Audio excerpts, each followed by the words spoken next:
বিচরণ করেছেন বিরোধী দল হিসাবে।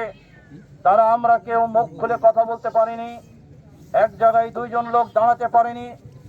এমনও সময় গিয়েছে এদেশে আমরা অনেক সময় মসজিদে গিয়ে 5 ওয়াক্ত নামাজ আদায় করবার সুযোগ পাইনি। সংগ্রামী ভাইয়ের আমার, এই নির্যাতনার জুলুম আর অত্যাচারের মাত্রা চরমে পৌঁছার পরে জাতির ভিতরে এক চিন্তা জাগ্রত হয়েছিল, এক অজানা শক্তি জাগ্রত হয়েছিল। যে অজানা শক্তির মাধ্যমে এই দেশ থেকে আজকে তারা দূরে সরে যাওয়ার সুযোগ লাভ করেছে।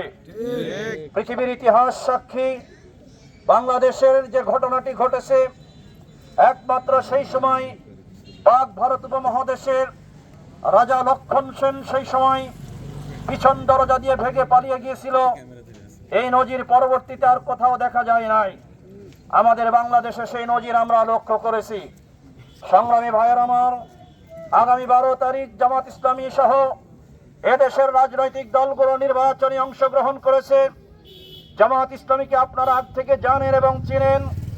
জীবন দিয়েছে, রক্ত দিয়েছে, ফাঁসির কাস্টে ঝুলন্ত অবস্থায় নিজেদের জীবনকে বিসর্জন দিয়েছে। আয়না ঘরের মতো একটি নির্যাতনের আস্তানা যারা গঠন করেছিল, সে আয়না ঘর নামক জায়গায় আমাদের ভাইদেরকে নির্যাতন এবং অত্যাচার করার ফলেও জামাত ইসলামী আজকে এই দেশ থেকে কোথাও সরে যায়নি, দূরে যায়নি। এদেশের মানুষকে সাথে নিয়ে এদেশের মানুষের অধিকার আদায় করবার জন্য অতীতেও জামাত ইসলামী যেমন মাঠে ময়দানে থেকে কাজ করেছে, বর্তমানে কাজ করছে, ভবিষ্যতেও করবে ইনশাআল্লাহ। সম্মানিত ভাইয়ের আমার, প্রিয় দীঘাবাসী, আপনাদের বলতে চাই, আমাদের নেতৃবৃন্দকে ফাঁসি দেওয়া হয়েছে। আমাদের নেতৃবৃন্দ জানা বোঝার পরেও বিদেশের মাটিতে থেকে যখন ফাঁসির আদেশ শুনেছেন, শোনার পরে দেশের মাটিতে চলে এসেছেন। ইচ্ছে করলে তিনি সেই বিদেশেই থেকে যেতে পারতেন। তাকে যখন প্রশ্ন করা হয়েছিল, সাংবাদিকরা প্রশ্ন করেছিলেন, আপনি ফাঁসির অর্ডার পাওয়ার পরেও, ফাঁসির খবর পাওয়ার পরেও কেন বিদেশ থেকে দেশের মাটিতে চলে আসলেন? প্রিয় ভাইয়ের আমার, আমাদের সেই নেতা সেদিন বলেছিলেন, মরতেই যদি হয় এদেশের মানুষকে সাথে নিয়ে মরব, এদেশের জনগণকে ছেড়ে অন্য কোথাও গিয়ে নিজেদের জীবনকে বিসর্জন দিব না। সংগ্রামী ভাইয়ের আমার, জামাত ইসলামী অতীতেও যে অবস্থায় ছিল, এত জুলুম এবং নির্যাতন ভোগ করার পরে এদেশের পরিবেশ ফিরে পাইল যখন, জামাত ইসলামী কোনো মানুষের উপরে অত্যাচার করেনি, নির্যাতন করেনি, কোনো মানুষের দোকানপাট ভাঙচুর করেনি, অমুসলিমদের প্রতি কোনো নির্যাতন এবং অত্যাচার করেনি। জামাত ইসলামী এই বিশ্বাস করে, যারা এই কাজটি চালিয়েছে, যারা এই কাজটি করেছে, তাদের মোকাবেলায় জামাত ইসলামী শুধু এতটুকুই দাবি করে, তাদের জবাব দিতে চাই জামাত ইসলামী এইভাবে, যদি এই দেশে আল্লাহর কোরআন আইন, এই দেশে ন্যায়, সত্য এবং সুন্দর প্রতিষ্ঠিত হয়, এই দেশে যদি বৈষম্য দূর হয়, এদেশের স্বাধীনতা সার্বভৌমত্ব যদি রক্ষা হয়, এদেশের সীমান্ত এলাকা যদি সঠিকভাবে রক্ষা করার সুযোগ আসে, এদেশের 18 কোটি মানুষের ইজ্জত এবং সম্মান যদি রক্ষা হয়, এদেশের মানুষের ভোটের এবং ভাতের অধিকার যদি প্রতিষ্ঠিত হয়, তাহলে এই জামাত ইসলামী মনে করে যে আমরা তার প্রতিশোধ পেয়ে গেছি। ভাইয়ের আমার, জামাত ইসলামী হত্যার বদলে হত্যা করতে, হত্যার বদলে হত্যার প্রতিশোধ নিতে চাই না, প্রতিশোধ নিতে চাই এই সমাজকে ন্যায় এবং সত্যের মাধ্যমে পরিচালিত করার মাধ্যম দিয়ে করতে চাই। আমার প্রিয় দীঘাবাসী, আপনাদের বিবেকের কাছে আবেদন রাখতে চাই, আসুন, আমার দেশে যে সম্পদ আল্লাহ পাক দিয়েছেন, আমাদের দেশে এত পরিমাণে সম্পদ আছে, আমার দেশের সম্পদ দিয়ে স্বনির্ভর হওয়া সম্ভব। আমার দেশকে কখনো অন্যদের কাছে ধর্ণা দিতে হবে না, অন্যদের কাছে ভিক্ষার ঝুলি পাতার প্রয়োজন হবে না। আমার দেশে আল্লাহ পাক যে সম্পদ দিয়েছেন, এই সম্পদের যদি সঠিক ব্যবহার করা হয়, যারা যুগে যুগে কালে কালে বিভিন্ন সময় দেশ পরিচালনা করার সুযোগ পেয়েছিল, তারা যদি জনগণের সম্পদ দুঃস্রপাত না করত, আত্মসাৎ না করত, নিজেদের পকেট ভর্তি না করত, আমাদের দেশের 18 কোটি মানুষের কোনো সমস্যা হওয়ার কথা ছিল না। জামাত ইসলামী সহ এদেশের নাগরিক, সারা দেশের মানুষরা মনে করে এই দেশের সম্পদ দিয়ে দেশ পরিচালনা করা সম্ভব, যদি এই দেশ থেকে দুর্নীতি দূর করা যায়।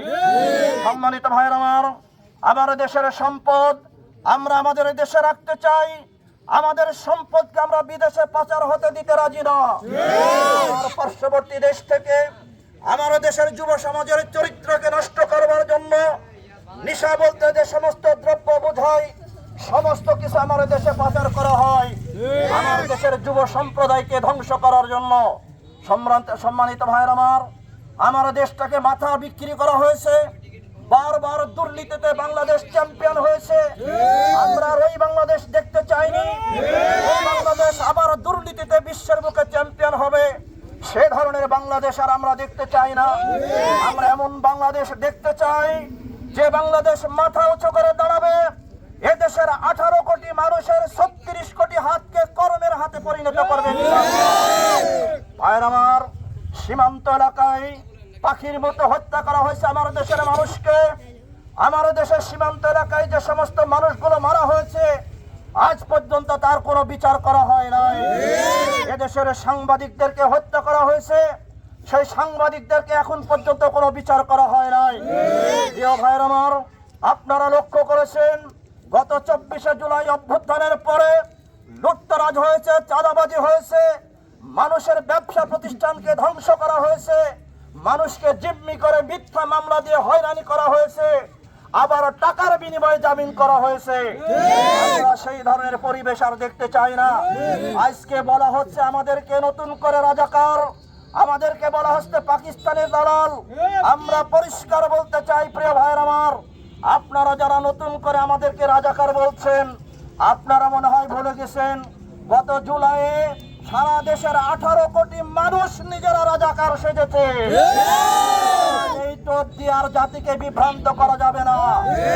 বিভ্রান্ত করতেই হয় তাহলে নতুন কোন টোপ জাতির সামনে পেশ করেন। এই পুরাতন টোপ দিয়ে জাতিকে আর বিভ্রান্ত করা যাবে না। বুঝতে শিখেছে, জানতে শিখেছে, আগামী 12 তারিখ জাতি সঠিক সিদ্ধান্ত নেওয়ার জন্য বসে আছে ইনশাআল্লাহ। শুধুমাত্র আমরা রেজাল্টের অপেক্ষায় আছি। সংগ্রামী ভাইয়ের আমার, আপনাদের বিবেকের কাছে আবেদন রেখে গেলাম, যারা নির্বাচনে অংশগ্রহণ করেছেন সকলেই যোগ্য এবং ভালো প্রার্থী বলে আমরা মনে করি।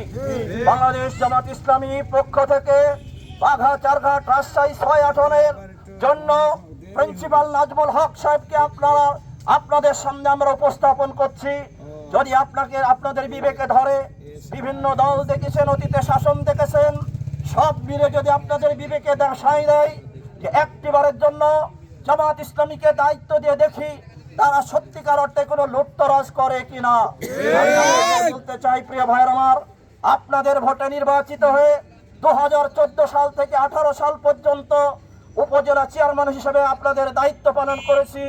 সরকারের বরাদ্দ যতটুকু ছিল যথাযথভাবে বন্টনের চেষ্টা করেছি। আপনাদের উপকার করতে না পারলেও কোনোদিন ক্ষতি করার চেষ্টা করি নাই। সূত্র ধরে বলতে চাই, একটিবারের জন্য আপনাদের বিবেকের কাছে আবেদন রেখে যাচ্ছি, আসুন বাংলাদেশটাকে একটি শান্তিময় দেশে পরিণত করার জন্য, একটি মানবিক রাষ্ট্রে পরিণত করার জন্য, দুর্নীতিমুক্ত, শোষণমুক্ত, বৈষম্য বিরোধী একটি বাংলাদেশ গঠন করবার জন্য আগামী দিনে 10 দলীয় ঐক্যজোটের প্রার্থী অধ্যক্ষ নাজমুল হককে দাঁড়িপাল্লা প্রতীকে ভোট দিয়ে আপনার আমার চারঘাট বাগার সর্বসাধারণ মানুষের উন্নয়ন করবার এবং মৌলিক অধিকার প্রতিষ্ঠা করার জনগণের প্রয়োজন এবং গুরুত্বপূর্ণ চাহিদা যেটা আছে সেই চাহিদা পূরণের লক্ষ্যে সংসদে আমাদের প্রতিনিধিত্ব করবার জন্য অধ্যক্ষ নাজমুল হক ভাইকে দাঁড়িপাল্লায় ভোট দিবেন বলে আমরা আশা করি। সংগ্রামী ভাইয়ের আমার, আগামী